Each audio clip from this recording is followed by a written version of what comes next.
Hey, what's good in the clan?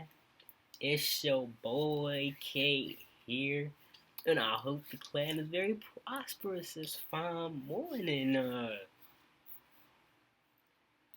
Okay, yo, I know y'all don't normally see me on the home screen. Well, unless it's the first video. I mean, obviously, but I know y'all don't ever see me on this. But I couldn't think for the life of me what this one video that I wanted to watch was called, and it's on the screen. I'm glad that it is. I'm glad that it's on the screen right now. But before we get into anything, real quick, hold on. Okay, yeah, it's on the screen right now. So we about to get into that right now. On the 17th of May, Shout out to Sunny V2. I'll leave his channel in the description box, and I'll leave the link to the original video in the description box as well. Maybe the comments. I keep saying that because I have to, because I just don't know. I don't know. But let's get into it. Let's see how SMOSH killed their channel. Never heard of him before. But it seems like it's going very far back, so I guess I know why I never heard of him. See what he's talking about. 153 days after YouTube was launched for the very first time. Wow, they were on it as literally no more than half a year since YouTube was launched. Whoa. A bizarre channel by the name of SMOSH will become the platform's most subscribed page with a whopping 2,900. How? It just started. How? And at this time, they weren't even. YouTube wasn't even big, so it's crazy. 86 subscribers, more than double second place, who had just 1,469. Damn, that's crazy. This would foreshadow what would become an incredibly successful career for two Californian friends who had created this strange comedy channel. They would eventually release a full-length feature film, regain and hold the title of YouTube's most subscribed channel for 2 years. PewDiePie, damn! Look at PewDiePie down here! Oh, when he was at 5 mil. That's when he was at 5 mil. And he started when YouTube was just starting off too. So 5 mil. This had to be like at least a year or two in for him to be at 5. That's crazy. And then Rihanna, she's still always been high in subscribers. She's always been in the top 5, I think. It's crazy. So is One Direction. They've always been in the top 10.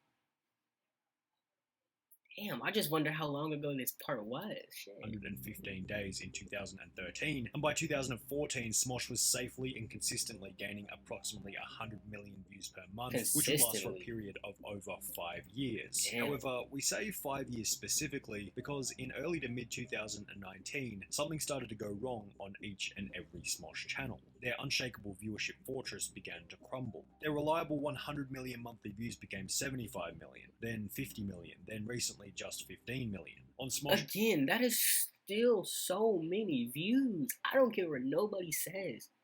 If I was making that right now, I would be happy. That is still a lot of views. I get it. You was making 1 million. Like 5+ million views. I get it. I understand that it's not beautiful to just go all the way down from where you were to just 15. I get it. But that is still a lot. I don't care what nobody says to me. That is still a lot of views.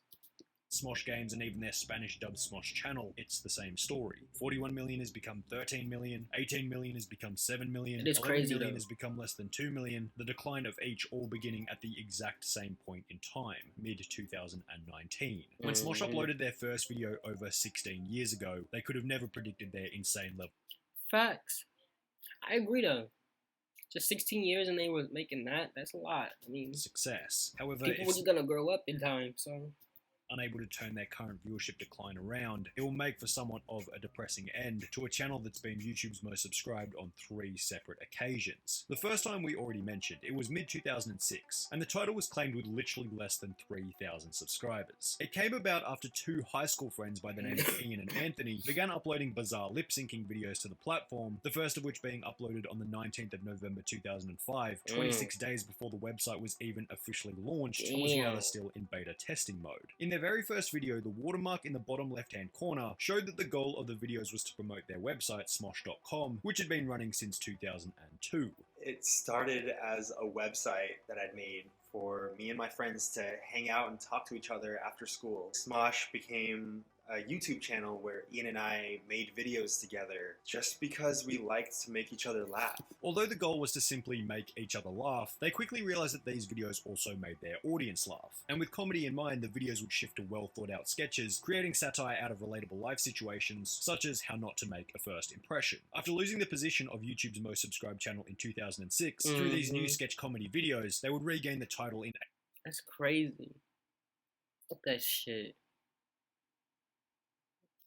2007, this time boasting a much more impressive count of over 100,000 subscribers, at which point they would also hire their first staff member with the goal of growing the channel further, an impressive feat for a YouTube channel in 2008. The videos continued to improve. However, their subscriber count would be overtaken by Nigahiga, then Fred, who would become the first ever...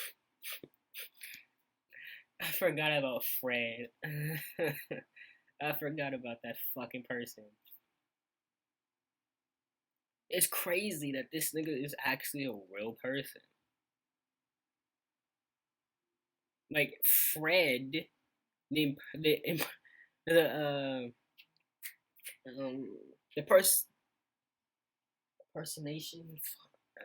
persona of Fred starts off as a YouTuber, as a YouTube channel, and then it gets his own 3 movies for Nick. It's crazy. And then he also ends up on iCarly, not playing Fred, but it's still, you know, it's crazy. It's crazy. His shit is insane to me. I'm not gonna lie. YouTuber to reach 1 million subscribers. Although overtaken by Fred, SMOSH was still... Yeah, he hit 1 mil. He was probably the first person to hit 1 mil subscribers, and this was when YouTube was starting out.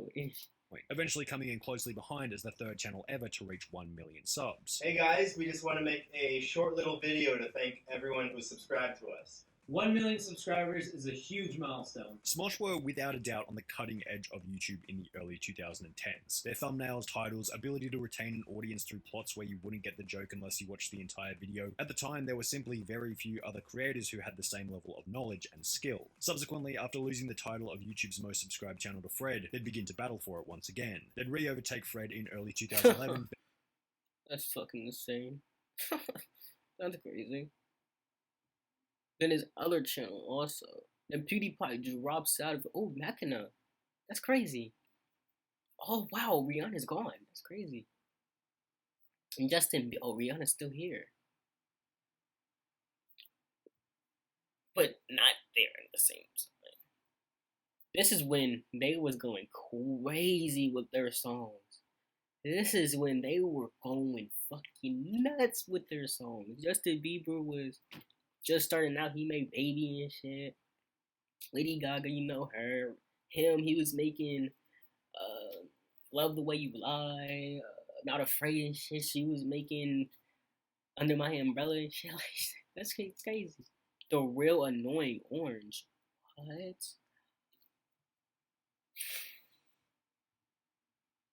I'm a little taken back. I'm not gonna lie. Endorsing in late 2011, Nigahiga in late 2012. In 2012. This is 2012? God damn! Oh my god! Yeah, this is 2012. PewDiePie was just at 3.5 2012. And just 2012. Now he's at 100 mil. giving Ray William Johnson as the only creator with more subscribers than SMOSH. That's crazy. However, of course, with double the manpower and a superior video style, SMOSH will become the first channel in YouTube history to hit 10 million subscribers, and for the third time become YouTube's most subscribed channel on the 12th of January 2013, 6.5 years after they had first achieved the title back in May of 2006. Throughout 2014, 2015, and 2016, 100 million views in a month had become business as usual. One of the main reasons for this was that SMOSH had been acquired by a company known as Alloy Digital, which, as outlined by an article written by Deadline, resulted in a 40% increase in viewership. Alongside this would come numerous new SMOSH channels, such as SMOSH Games, which was experiencing its own similar blow-up alongside the main channel. SMOSH will release a full-length feature film in 2015. By 2017, the team had grown once again, adding 5 new members to the main video cast, all of which completed under the management of Alloy Digital, which had since been renamed to Defy Media. But while Defy Media was adding substantial benefit to SMOSH as a channel, it was doing so at the cost of Anthony's creative freedom. He wanted to execute on his own ideas, but stated that everything needed to be put through a company filter. It was someone else's decision as to whether or not his ideas eventually made it onto SMOSH's YouTube channel. For this reason, Anthony would announce that he would be leaving SMOSH, which apparently had been in planning for some time, as the president of Defy Media stated that the company has been preparing for Padilla's departure for several months and has worked to diversify its programming and cast for even longer. Anthony would announce the departure in a video on his personal channel titled Why I Left SMOSH, explaining in his own words the reason for his resignation. I've been holding on to these memories and hoping that someday SMOSH would be like how it was when we first started, before SMOSH was a brand owned by a company. SMOSH, being part of a company, has put all of my creative decisions through a filter of what's appropriate for the SMOSH brand, as deemed by the company. This video was uploaded alongside a main channel video titled Anthony is Leaving SMOSH, in which they explained that his leaving was not a result of them having a fight or anything along those lines. I know a lot of you guys are probably going to assume he's leaving because we got some sort of big fight or because we hate each other, but I can guarantee you guys it has nothing to do with that. Now, you might think that losing Anthony was the beginning of the end for SMOSH, the reason the channel began to crumble. However, the data actually showed the opposite. The channel was averaging around 60 million views a month at the time of Anthony's departure, yet would rise back up pretty consistently to an average of around 100 million per month a year later. This showed that the success of the channel was perhaps less reliant on the hosts themselves, but rather the content, the team, and specifically the management. However, this would also mean that the success of the channel was to some degree out of the control of SMOSH's remaining frontman Ian, which would become an issue when the parent company, Defy Media, randomly shut down overnight. So our parent company went out of business, and SMOSH is currently... Oh, that nigga. I can't remember his name, but he's played off of a few Nick shows. With the company now defunct, former member Anthony went to town in a personal channel video discussing the ways in which Defy Media had screwed him over. I've had so much to say about Defy Media for a very long time, but now that Defy Media isn't a thing anymore, I just have to say everything that I'm feeling. I've been hiding it publicly for so long. He stated that when Defy Media bought SMOSH back in 2011, they paid him in $0.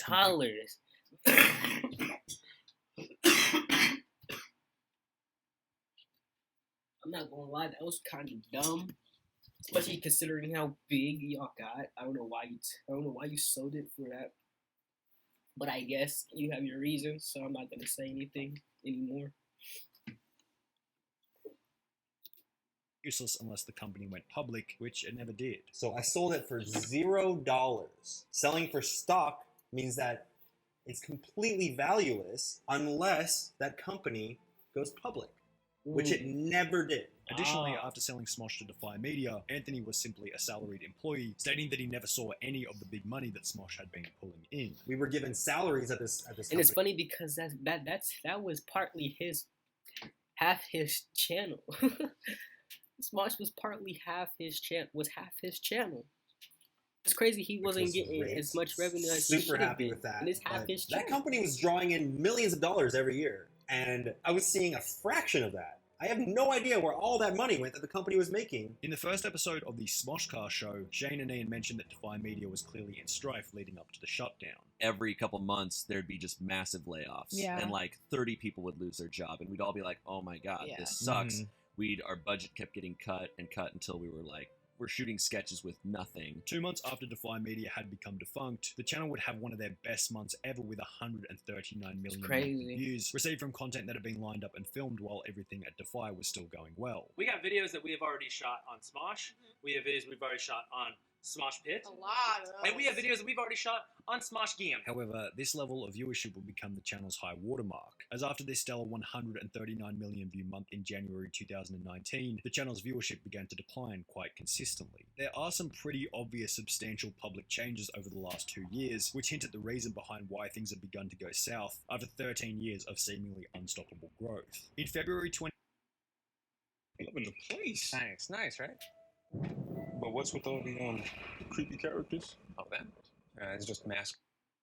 February 2019, slightly before the peak that followed the channel's decline, SMOSH was bought by Rhett and Link from Good Mythical Morning. In the video announcing the acquisition by Mythical Entertainment, they'd mentioned that SMOSH now had the ability to do whatever they wanted, whenever they wanted. We get to do whatever we want, and we're super, super excited. This was clarified in the SMOSHcast. They meant that they were pretty much an independent company, only with a little oversight from Rhett and Link. This is as close to being our own company as it could possibly get, but it's like and then, safer. Is Ian even still there? Anthony's not even there no more, so is Ian still there? And like Rhett and Link's people are like giving advice and trying to help us. Like, yeah, this is the two people who started it out. I won't say that. I don't know if Ian's still there. But if he's not, that's crazy. How did the two people who started the channel don't even be there anymore? That's fucking insane. Ideas and like be better, but like you don't have to do this if you don't want. The three members seem to think that having their own creative freedom and control of the channel was going to be a massive advantage. The reality now is that it's kind of just us doing our thing. Rhett and Link were like, here's this studio we have. Do whatever you want. In the process, crapping on Defy Media, saying how bad they were, saying that they didn't know how to have fun, and saying that they were bad at comedy. Defy was the principal that would come in every now and then and be like, stop having fun, you gotta do this, whatever. And we were like, okay. And it was tough because they didn't have a sense of humor. They didn't understand comedy. Yet, the data seems to indicate that while with Defy Media, the channel had consistently high views. And it was only when SMOSH did have the ability to go out on their own that things began to decline. Just because SMOSH didn't like the management and leadership when they were with Defy Media didn't necessarily mean that Defy weren't knowledgeable on the topic of retaining an audience. In fact, if there was a lot of adversity, it probably meant that Defy Media and the SMOSH team had extremely differing opinions on what should and shouldn't have been posted, where Defy Media might have actually been the correct one the whole time. The universe seems to work in a bizarre way where being caught in a terrible scenario with crappy, insufferable management might actually be the dose of short-term uncomfortability that, without you even realizing, gives you the motivation to create something great. Perhaps it was SMOSH's never-ending wrestling match with Defy Media that was actually giving them a reason to continue on with the project day after day. Maybe SMOSH were trying to come up with the best ideas for no other reason than to spite Defy Media, to prove them wrong, as petty as it sounds, which unbeknownst to them at the time, might have actually been keeping... they were making at least... I don't think they even hit lower than 5 mil, I would say. Oh shit. Yeah, that's still 5 mil regardless. I don't think they ever hit lower than 5 mil. Like, they was consistently hitting 5 mil and up. That was just 3 years ago. Viewership up. We banded together and we were always trying to make great stuff. We were always having fun and doing crazy shit. And we all had this kind of common enemy the whole time. We were kind of like, these corporate overlords that are always... It felt like an 80s movie. Boundless freedom with the ability to do whatever you want, whenever you want, isn't always necessarily a good thing. Freedom is comfortable because there's no adversity, but when there's no adversity, there's no growth. Ian mentioned in that same podcast that while with Defy Media, they had substantially more resources. I gotta give him credit, like we were able to do a lot of stuff and we were able to use a lot of resources. Yeah, we had good resources. Ian didn't define exactly what he meant by resources. Ian. Perhaps he meant a bigger budget to create sets, paying for props, and most importantly, paying for the large team which assisted in making the videos. In a video titled The Truth About SMOSH posted back in 2017, when everything was going well on the channel, Ian introduces the entire SMOSH team consisting of 39 different people. A team that large was certainly going to cost a lot of money, and based purely on speculation, perhaps after leaving Defy Media, they no longer had the budget to keep everyone on board. Alternatively, perhaps after the closure of Defy had been announced, some of SMOSH's team may have been proactive in finding... Yeah, his name is Shane. I'm pretty sure he was off Nick. I know it wasn't Disney Channel. It was definitely off Nick. That's crazy. I still can't believe it, bro. how long ago these freaking channels started? I gotta look up Fred. I got to. I gotta see where before he's SMOSH at. was acquired by Rhett and Link. A third theory could be that since experiencing a decline in viewership, such a large team may now be financially unfeasible. It's hard to tell exactly how SMOSH makes their money, and they have loads of different channels each bringing in different amounts of revenue, but if we focus for 2 seconds on the main channel, I can't imagine it being the type of content that's bringing in massive dollars. Many of the videos over the last month have been short. And plus they're not long enough either. They're not long enough no more. Yeah. Which don't bring any money, and the skits, which are around 4 to 5 minutes long each, probably aren't raking it in either. Across the rest of their channels, they're gaining a combined total of around 20 to 30 million views a month, which in combination with their other methods for earning an income may no longer be enough to support a team of 39 staff. This is still just speculation, obviously, but the reason we focus so heavily on speculation is because there are barely any obvious indicators in the case of SMOSH, as there often are with other creators. Their viewership is down by 85%, but the video quality isn't down by 85%. In fact, the videos are no worse comparative to 2 years ago when the channel was gaining 100 million views a month. But maybe this is the problem, a lack of change and innovation. Their Every Blank Ever series is still a staple of their channel after over 6 years, and comprises about a quarter of the channel's uploads, yet it gains substantially less views than it used to because people are probably just getting bored of the same old format. Another minor thing is that the videos have adopted a slight political bias over the years, with the occasional judgmental self-righteous comment about what is and isn't appropriate to say, and using an example of, say, BuzzFeed, the most hated brand in existence who's been experiencing massive layoffs over the last couple of years. Wedging a subtle political agenda into videos that people watch for comedy is a disaster waiting to happen. The most interesting thing in the overall decline of SMOSH is that the channel's viewership is only slightly higher than former member Anthony Padilla's personal channel, which is likely run with the help of a substantially smaller team. Maybe there are just too many moving parts at SMOSH, too many differing opinions, and too many creative minds to concede on the direction in which the project needs to innovate and change. Wow.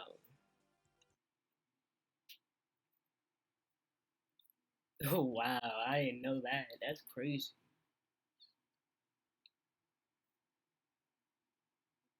I don't know. That's insane.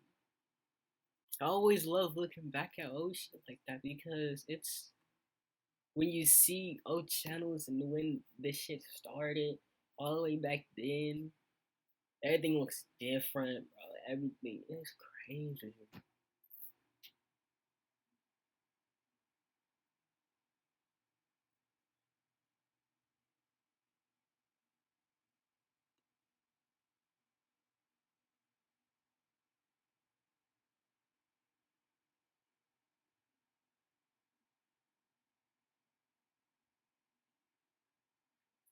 I can't. I got no words. I said I was gonna look up Fran. Let me do that.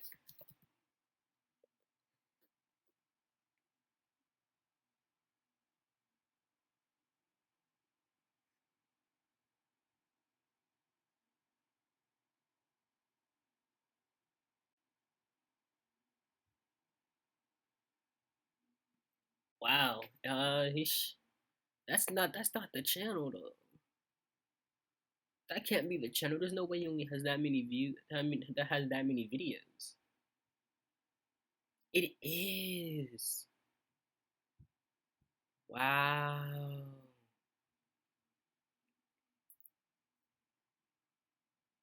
Hey, it's Fred! And I'm gonna go grocery shopping! You're probably wondering why I'm doing the grocery shopping, and it's because Mom has to work 2 extra jobs because her first one wasn't paying good enough because of the economy, the government, and all that stuff. So look at the amount of views he was getting. My mom gave me a grocery list, but I ate it because I was hungry, so I guess I'm gonna have to wait. I need to get something for my mom. And again, that's when YouTube started out, and he was making that much. Holy shit.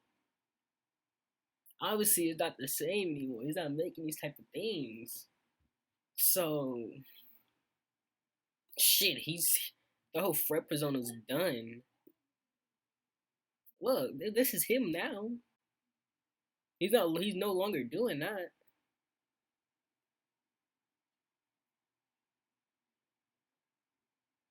Wow. That's crazy.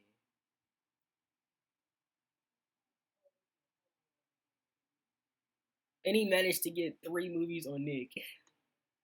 I can't. That's insane. I got it. I hope y'all enjoyed the video. Because that's all I got for today. A team that large was certainly going to cost a lot of money.